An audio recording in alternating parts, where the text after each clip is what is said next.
Hey guys, welcome to part 2 of the Q&A with my lovely roommates. The video was so long that we had to cut it into 2 parts, so here we are addressing the rest of your questions. Picking up right where we left off with the question from Luis, in comparison to CC, where you guys were the smartest. Yes, I was. Honestly, I'm not even gonna lie, guys. Humble. Still am. Stay humble. Still am. I do not want to feed into the stereotype that community college students are dumb, but I will say that you can tell who is there and who is serious and who is there because they have nothing else to do. That's right. So, in comparison to CC, where you guys are the smartest, do you feel that at UCLA you guys aren't smart enough? Does it seem as if you're at a disadvantage? Hell no. No. Leah! Sorry. Can I start? Oh, yeah. Yeah. I was always the smartest in my community college classes, and I still happen to be at this moment. Just because people have been there from the start doesn't mean that their high schools took them to the level of preparation that they should have been at. I'll say that much. I agree. And then also, people are extremely supportive. They don't care whether you're a transfer student. They don't care whether you're not a transfer student. You still have a voice there. You still have the same opportunities to learn. Honestly, you wouldn't even know that people were transfers unless you were to ask them literally, are you a transfer, if they were to tell you. It's pretty shocking when you first get there, but I really didn't take advantage of office hours when I was in community college because I didn't feel like I necessarily needed them at the time. Here, I need them. I need to talk to the professors. I need to see what they expect. I need to see where I can improve. So take advantage of that the first quarter. That will save you. Same. That's a great point. And also to go off of what Jessica was saying, get to know your professors and your TAs.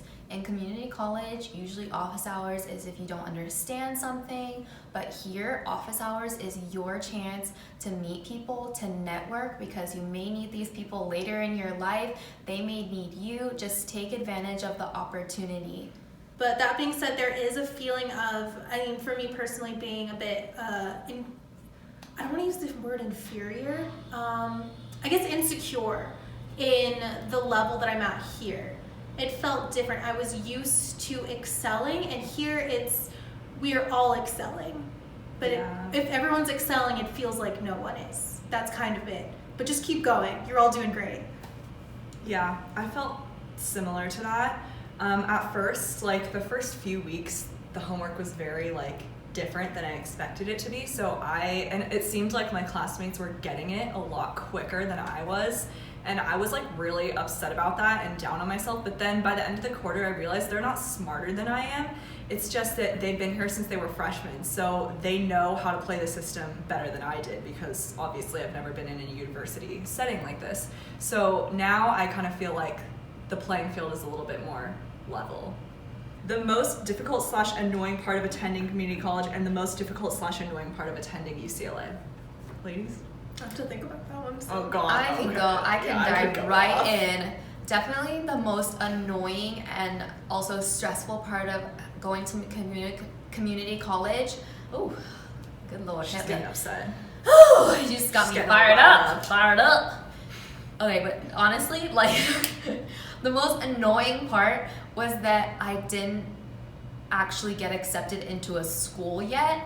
I kept having that mentality that I was not accepted anywhere yet, and that I always had to be on my A game. If even I got a B in a class, I would just beat up on myself all the time. I was always worried about not being able to go anywhere, not be able to transfer anywhere because I didn't think anybody wanted me. That was definitely annoying. And then the most annoying thing here probably is the food. It's actually in the country. The number 1 in the country. Yeah, the number one in the Number one country. Do know that it's still campus food. It's still school food. Okay, for me, the most annoying / difficult part of attending community college, I personally thought was the counselors. They, for lack of a better word, sucked. They did not know what they were doing. They did not know what they were talking about. And they did not want me to succeed, I felt, because they told me multiple times, you're not gonna get into UCLA, you're not gonna get in Berkeley, don't bother applying. And there were just multiple visits that I had with counselors where it seemed like they were why are you wasting my time? Why are you in my office? The most difficult / annoying part of attending UCLA for me is the cost. It's really expensive. Unnecessarily. It's really, really expensive. So just be prepared for that. Like, I knew it was expensive, but shit got real when I took out a loan. Community college for me, I really enjoyed my community college. The counselors, I will agree, weren't right. There was just, they weren't all doing we weren't all focusing on the same goal, I guess. So in terms of that, I didn't rely on counselors. I basically did everything myself. Same. And for UCLA, I think for me, I came in with the cap, like the max amount of units for a transfer. So I had about 110, and you can only get 216.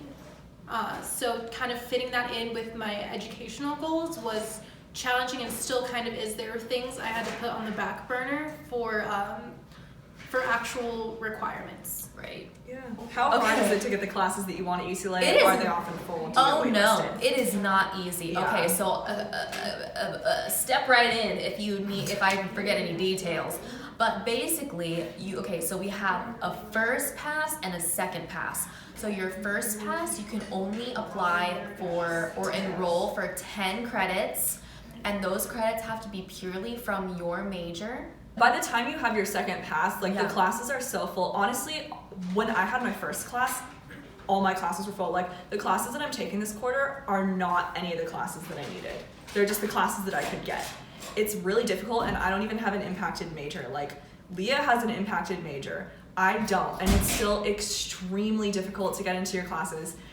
So just be aware of that. Like it's nothing like community college. I never got waitlisted in community college. Like Me either. Never. If you guys have ever bought tickets for a concert, like right when they came out, like it's like that. Like it literally like refreshes the page and then it says, "Sorry, there are no tickets available at this time." It's like that. It's like literally that. just like so that. What extracurriculars? What clubs are we in?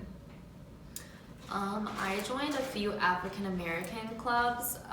From where I'm from, there aren't that many. Here it's very diverse, so you'll meet a lot of different people, and they all have certain clubs that there are a lot of people who look like you and who know and are interested in a lot of the same things that you like. So that's definitely very nice. I joined another sisterhood club that's really cool on campus. There are a lot of opportunities for people if you want to be on council or some kind of board member. Like literally every club needs board members, so it's really easy to do that. I even became a board member for a club before my first day on the campus of UCLA. Honestly, I got in as a board member maybe a month before school started, so it's really easy to do it. All you have to do is look for them. That's so cool. Yeah. I'm a board member on the West Wind Literary Journal, so I do event planning. And then I'm also part of the Transfer Mentor program. So we get assigned a senior transfer, so one who transferred junior year and is now a senior, and they help us throughout the quarters just kind of prepare ourselves and guide us through that. So I recommend that if you want some support. It's really great, and it helps you meet other transfers very quickly. I am not a board member, but this quarter, I joined Tau Sigma, which is the UCLA Exclusive Transfer Student Honors Society. So I'm really looking forward to finding out more about that. Also, I forgot, I'm in a modeling club on campus. But if you go to UCLA and you want to do modeling, they have a fashion show every year. There are designers that actually custom make your clothes for you. You get to do catwalk, you get to meet a lot of other people who do the same thing as you. It's really cool. Okay, this is more on like an application note. It says, do you think it is necessary to have extracurricular things on your application? No. I mean, I think it definitely helps you, but personally, I didn't. I think the most important thing is making yourself seem like a well-rounded person. So if you're not doing extracurriculars, you should probably be involved in something else. Like, I didn't do extracurriculars because I worked a full-time job. Yeah, they're really understanding of the fact that transfers come from a different environment than like a freshman coming in. Like a lot of us had to work for our schooling, our home. So they understand that we might not have extracurriculars for that reason. Question, how is the dating scene at UCLA? Also, what do people do for fun in the surrounding area? You were asking the wrong Yeah, you're people. asking the most Okay, I got an answer. Okay, Leah has an Yes. You make the social life that you want. If you want to go out and meet people, you will do so. So if you want to find somebody, get out there, be social. There's frats and sororities that definitely tend to intermingle on weekends. They intermingle.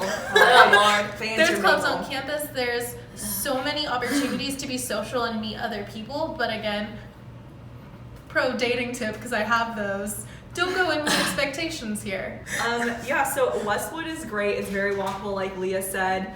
You can easily, go to Target or Ralph's, get your groceries, whatever, and come back. But if you're talking about like actually going out, there's a lot to do. It's LA. You can go to West Hollywood. It's like a 10 or 15 minute Uber drive, depending on traffic. Santa Monica. The beach is close by. Universal Studios. Yeah, is like Universal 20 minutes Studios. away. Personally, I think that we haven't really done many of those things because of money and no time. And time. Yeah. Annabelle asked, do you find time to attend UCLA events, or is the workload overwhelming to the point where you can't? No, I think if you plan ahead and it's definitely doable. I think we go out and we went to football games last quarter. I went to a couple events for my club and with my transfer group. So it's really just about managing your time as well as you can, but also know you can't do everything in a day. So kind of spread everything out and make time for you to socialize and get out there and have fun, because that's the part of what college is making friends, making memories. So don't forget that part. Yeah. Definitely. Yeah. Again, on STEM, sometimes I really don't have time to go out. Sometimes I'm pretty light on my workload and then I'll go out. It's just all in moderation, honestly. Everyone says you have 2 years in CC to decide what you want to do, but I feel like that isn't really the case. You can take all the classes you want, but you must fulfill certain requirements for specific majors when you eventually apply to UCs. Any advice on how you navigated through all of this if you didn't know what your major would be? I think that's pretty relatable to everybody. The way that I found out what exactly I wanted to do was based off of what I actually was really good at, because when you're good at something, you tend to have the upper hand, you tend to have a stronger passion for it. It's natural for you to be good in the subject. Not only what you're good at, but what you really, really like. It doesn't work for everybody at the same speed though, so. Yeah, we all went to community college for 3 years. I think another thing is the beauty of the general education pathway, and I get C specifically, is that it's so varied and it's so diverse that you're taking a lot of different classes in a lot of different areas. So you're bound to take something that you're really interested in, and then from that you'll find out what you want to pursue. So start taking classes early that pique your interest, and like Leah said, do things outside of school that can help you find your passion, because again, what I was saying before is I was struggling with that same problem, and I ended up kind of capping my units here, which makes it very hard to be flexible with classes. So kind of keep that in mind. What is one thing you wished you had known about the UC application? Something that you realized after you had applied? Yeah, for me, I wished I had known at the time that you don't have to just focus on making yourself appear intelligent. They can see from your academic standings what kind of student you are. You have to make yourself appear human to them. To them, when they're looking at your application, this is a typed sheet of paper or something on a computer. You have to bring the life into it. So don't forget that you're not just another number. You're a person that can bring something to this campus. So show them what you can bring. And with that, I think that pretty much completes the videos. I really enjoyed your guys' questions, and I'm sure my roommates did as well. If you guys want to see them back on the channel, let me know. I'm sure they would love to be in future videos. So thank you all so much for watching, and see you guys next Saturday at 3 p.m. Bye.